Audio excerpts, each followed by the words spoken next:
Hey Retro community, how's everyone doing today? In this video, we're going to go over possibly refurbishing this iMac G3. I say possibly only because this is kind of like a part one to a multi-part that we're going to be doing, and I'm doing a voiceover, so ignore my hand gestures, they don't seem to match up.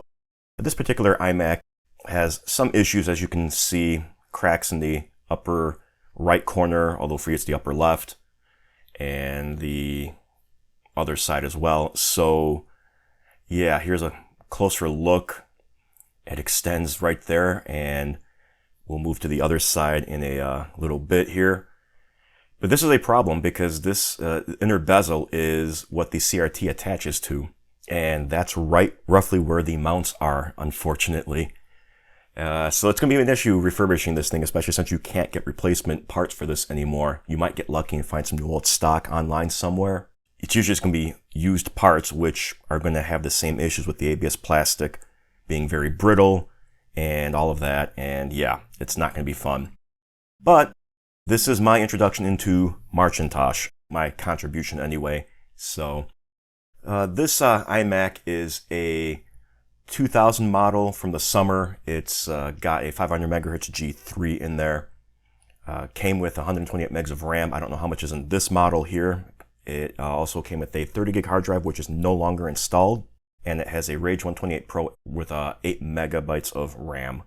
Also has a 4x DVD-ROM drive, slot loading, as you can see.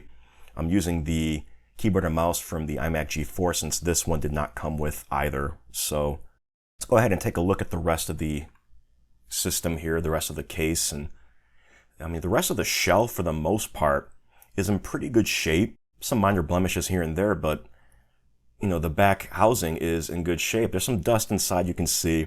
I don't visually see any capacitor leakage or any other damage.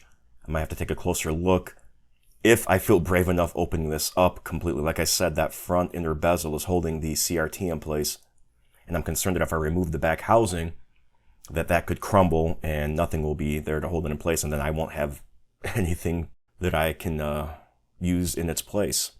It's a closer look at that slot loading DVD drive, power button, speakers. I think the speakers work. We're going to turn this on later in this video and give it a good test. So screen's in great shape, no scratches or anything like that. The outer bezel's fine. It's just the inner bezel that's scratched. Looking at the bottom here, the little kickstand is working intact. I'm going across some scratches or something. It looks like it's inside the shell. I'm not quite sure, to be honest with you. I'm going to open this up and take a look inside. I do struggle a little bit to get this door open. So I'm going to go grab a pry tool real quick, and we'll see if we can get it open. All right, so here's the inside. I'm going to see if I can try to get a better view of it because it's kind of dark. But both RAM slots are populated. I didn't get a good look at what size they were, but I'm assuming it's the original 128 meg. There is no airport card in there. That slot right there next to the RAM is where you would put the airport card, and that's the antenna up there. So this does not have wireless capability, despite the fact that when I looked at the serial number, it should. Again, maybe it was removed. Don't know why.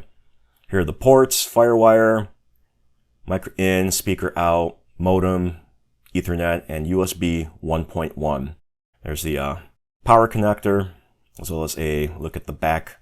Again, minor blemishes, some minor scratches. It's in good shape otherwise. I mean, if I really wanted to nitpick, I could polish it all, but I'll probably leave it. And at this point, I'm going to switch back to the recorded audio.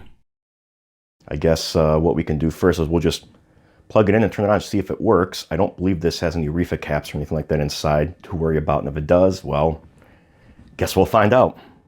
All right, I'm going to go ahead and plug it in. And let's see. Here the CRT. There's the starter bong, so that's good. Nothing's blown up yet.